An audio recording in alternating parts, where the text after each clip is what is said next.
సిలువలో పలికిన నాలుగో మాట. ఇంచుమించు 3 గంటలప్పుడు యేసు ఏలీ ఏలీ లాబా షబత్కా అని బిగ్గరగా కేక వేశాను. ఆ మాటకు నా దేవా నన్నెందుకు చేయి విడిచెత్తివి అని అర్థం. ఈ 4 మాటలోకి వెళ్ళే ముందు చిన్న ప్రార్థన చేసుకుందామండి. దయగల తండ్రి, కృపగల యేసయ్య, నీకే లెక్కలేని స్తుతులు తండ్రి. నీకేమిచ్చి రుణం తీర్చుకోలేను తండ్రి. యేసయ్య, నీకే వేలాది స్తుతులు స్తోత్రాలు తండ్రి. మాకు ఈ సమయాన్ని దయచేసినందుకు నీకే వేలాది స్తుతులు స్తోత్రాలు యేసయ్య. ఈ సమయాన్ని చూడలేక ఎంతమంది అయితే ఉన్నారో తండ్రి, మమ్మల్ని ఆ స్థితిలో పెట్టకుండా మమ్మల్ని ఇలా నిలబెట్టినందుకు నీకే వేలాది స్తుతులు స్తోత్రాలు యేసయ్య. నీకే లెక్కలేని స్థితులు తండ్రి. నా ముందే చెప్పిన 3 మాటల్లో మీరు ఉన్నారని నమ్ముచున్నాం తండ్రి. ఇక్కడైతే నిలబడతాం తండ్రి. నీ పరిశుద్ధాత్మ తోడు లేకుండా మేమేమి చెప్పలేము తండ్రి. నాయన ప్రభ, నేను చెప్పబోయేటప్పుడు నా పక్కన మీరే ఉండండి తండ్రి. నాకు ధైర్యం దయచేయండి యేసయ్య. నా వెనకాల చెప్పబోయే మాటల్లో కూడా మీరే ఉండండి తండ్రి. ఈ కొద్ది ప్రార్థన మీ పాదాల చెందుకు చేర్చుకోమని ప్రభు యేసు నామములో అడుగుచున్నాం. ఆమేన్. ఇక్కడ ఈ 4వ మాట యేసు తండ్రితో ఏమంటున్నాడంటే, నా దేవా నన్నెందుకు చేయి విడిచితివి అని అంటున్నాడు. సిలువలో పలికిన 4వ మాట చాలా వేదంతో పలికిన మాట. ఆమోసు ప్రవక్త యేసు పుట్టుటకు కొన్ని వేల సంవత్సరంలో ఆయన మరణ సమయమందు చీకటి కమ్ముతుందని ప్రవచించారు. అలానే కీర్తన 22:1 కూడా చూద్దాం.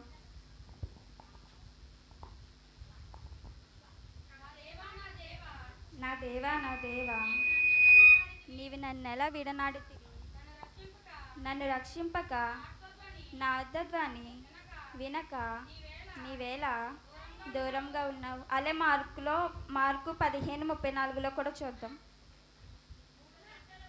3 గంటలకు యేసు ఏలోయి ఏలోయి లామా షబత్కా అని బిగ్గరగా కేక వేసెను. ఆ మాటకు నా దేవా నన్నెందుకు చేయి విడిచితివి అని అర్థం. ఎలోయి అన్నా ఒకటే, ఏలి అన్నా ఒకటే మాట. నా దేవా నన్నెందుకు చేయి విడిచితివి అని అర్థం.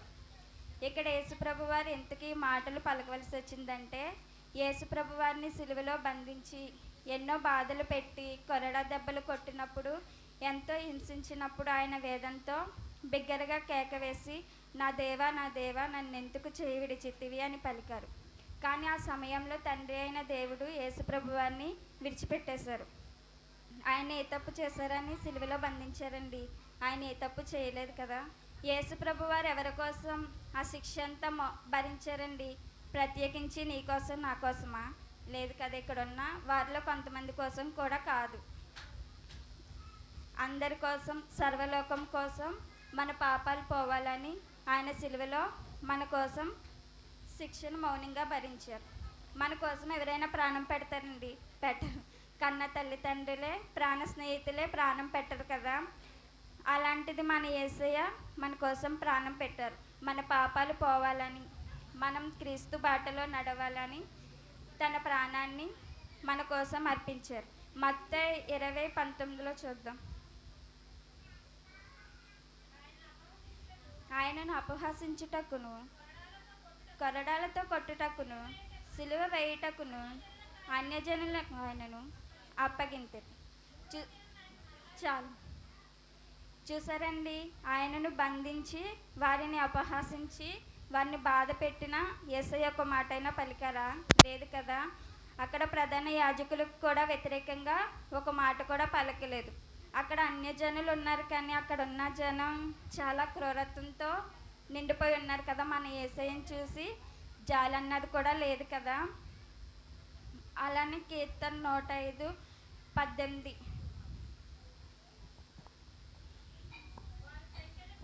వారి సంఖ్యల చేత అతని కాళ్ళు నప్పించిరి, ఇనుము అతని ప్రాణం బాధించును. చాలు. ఇక్కడ యేసయ్యకి ఏమైందండి? సంఖ్యల చేత బాధ పెట్టారు, యేసయ్య కాళ్ళు నొప్పించారు, ఇనుము అతని ప్రాణాన్ని బాధించాను. కొంచెం చూసారండి, మనకి ఏదైనా కొంచెం తగిలితేనే చాలా బాధపడిపోతాం కదా. అది తగ్గే వరకు ఇంజెక్షన్ చేయించుకుంటాం, ఇంకా చాలా చేస్తాం. కానీ మన యేసయ్య అలా కాదు. మన యేసయ్యకు సంఖ్యల చేత బాధించారు, అతన్ని కొరడాలతో కొట్టారు, చాలా బాధ పెట్టారు, చాలా హింసించారు. అతన్ని దేహం అంతా ఏమైందండి, కొట్టగానే చర్మం కండ్ల కింద ఊడిపోయేది, కన్ను కూడా సరిగ్గా కనిపించేది కాదు మన యేసయ్యకు. మన యేసయ్య అంత బాధపడ్డారు కదా. పాలుగారు దేహం పైన పాపాత్ముల కొరడాలెన్నో, పాలుగారు దేహం పైన పాపాత్ముల కొరడాలెన్నో, నాట్యమాడినాయి నడివీధులో నడిపాయి, నాట్యమాడినాయి నడివీధులో నడిపాయి, నోరు తెరువలేదాయి ప్రేమ, బదులు పలుకలేదాయి ప్రేమ, చెల్లుమని కొట్టింది ఒకరు, తన మూము పైన ఉమ్మింది మరి ఒకరు, చెల్లుమని కొట్టింది ఒకరు, తన మూము పైన ఉమ్మింది మరి ఒకరు, బంతులాడినారు బాధలను పెట్టినారు, బంతులాడినారు బాధలను పెట్టినారు, నోరు తెరువలేదాయి ప్రేమ, బదులు పలుకలేదాయి ప్రేమ, ఇది ఎవరి కోసమో, ఈ జగతి కోసమే, ఈ జనుల కోసమే, ఈ జగతి కోసమే, ఈ జనుల కోసమే. హల్లెలూయా. ఎవరి కోసం అండి? ఈ జగతి కోసం, ఈ జనుల కోసం, మన కోసం. మనం క్రీస్తు బాటలో నడవాలని ప్రభువారు బాధ పెట్టిన వారికి కూడా బదులు కూడా పలకలేదు. సిలువలో శిక్షనంతా మౌనంగా భరించారు ప్రభువారు, కాబట్టి ఆ శిక్ష అంతా మౌనంగా భరించారు. అదే మనమైతే భరిస్తామండి? భరించినా కానీ ప్రభువారు బాధ పెట్టిన వారి కోసం ప్రార్థన చేయమన్నారు. మత్తయి 5:44.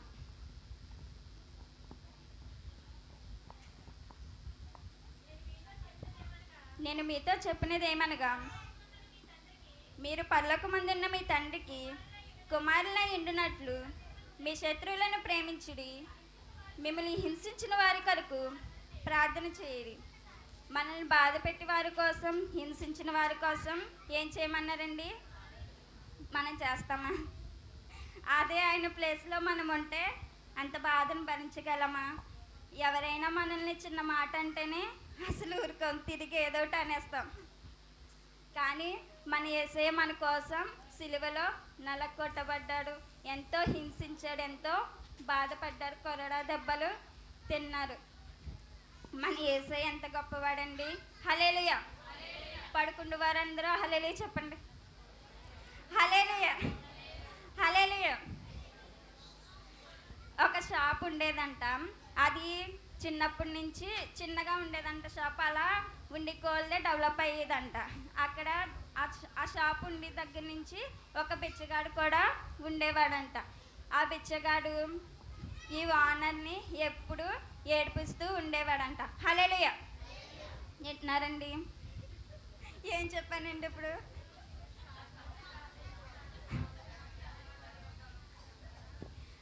ఆ బిచ్చగాడు ఆ షాపు ఓనర్ని ఎప్పుడు ఏడిపిస్తూ ఉండేవాడంట. ఈ ఓనర్ ఆ బిచ్చగాడిని చూసి చాలా అసహించుకునేవాడంట, కొట్టేవాడంట, తిట్టేవాడంట. అతను తినేసి ఇంకా మిగిలిపోయి కూడా ఆ బిచ్చగాడికి పెట్టేవాడు కాదంట. అలా చేస్తూ ఉండేవాడంట. కొన్ని రోజులకి ఆ బిచ్చగాడు కనిపించడం మానేశాడంట. మానేస్తే ఏంటి ఈ ఓనర్ అనుకుంటున్నాడంటే, ఏంటి ఈ బిచ్చగాడు కనిపించట్లేదు ఏంటి అని ఆలోచిస్తూ ఉంటున్నాడంట. అలా రోజు అనుకుంటున్నాడంట. కొన్ని రోజులకి సీసీ కెమెరాలు ఉంటాయి కదా షాప్ దగ్గర, సీసీ కెమెరా చూశాడంట. చూస్తే ఈ బిచ్చగాడు కనిపించాడంట.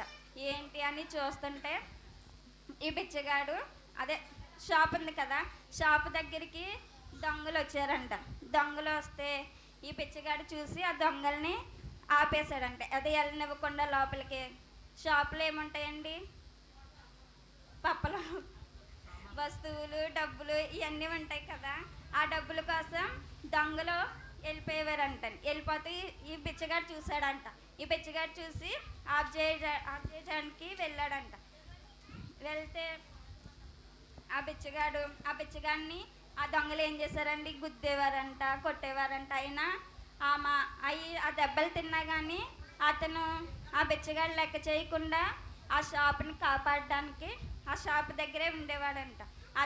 అతన్ని ఎంత కొట్టినా కానీ ఆ దొంగలో నేను షాప్నే కాపాడాలని ఒక ఒక మాట తీసుకొని హల్లెలూయా హల్లెలూయా ఆ బిచ్చగాడు ఆ షాపుని కాపాడాలని ఆ షాప్ దగ్గరే నిల్చున్నాడంట. కానీ ఆ దొంగలు ఏం చేశారండి? అతన్ని కొట్టేయడం, చంపేయడం, అలా తన్నేయడం ఇలా చేసినా కానీ ఆ బిచ్చగాడు తన ప్రాణాన్ని కూడా లెక్క చేయకుండా ఆ షాప్ని కాపాడాలని ఉన్నాడంట. ఇతను ఈ బిచ్చగాడిని వదులుతలేదని ఆ దొంగలు ఏం చేశారండి? అతన్ని చంపేసి చాలా దూరంగా పాడేసేసాడంట. ఇదంతా ఎవరు చూస్తున్నారండి?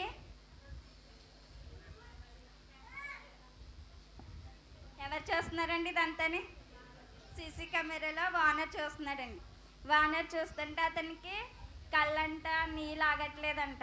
అయ్యో, ఈ బిచ్చగాడికి నేను కనీసం అతన్ని చూస్తేనే సహించేవాడిని కాదు, నేను చాలా కొట్టేసేవాడిని, అతన్ని చాలా హింసించేవాడిని, కనీసం నేను తిన్న మిగిలిపోని కూడా ఆ బిచ్చగాడికి పెట్టేవాడిని కాదు అని చాలా బాధపడుతున్నాడంట. బాధపడితే మనిషి ఉన్నదప్పుడు వాళ్ళ విలువ తెలుస్తుందండి. తెలియదు కదా, మనిషి లేనప్పుడే వాళ్ళ విలువ తెలుస్తుంది. అలా చేస్తుంటే ఈ బిచ్చగాడు ఈ ఓనర్కి ఏడుపు ఆగట్లేదంటండి. ఏడుపు ఆగపోతుంటే అయ్యో, నా షాపు కోసం ఎత్తినో తన ప్రాణాన్ని కూడా లెక్క చేయకుండా తన ప్రాణాన్ని బలించారు నా కోసం అని ఏడుస్తున్నాడంటండి. చూసారండి, ఇక్కడ మన యేసయ్య కూడా ఏం చేశారండి?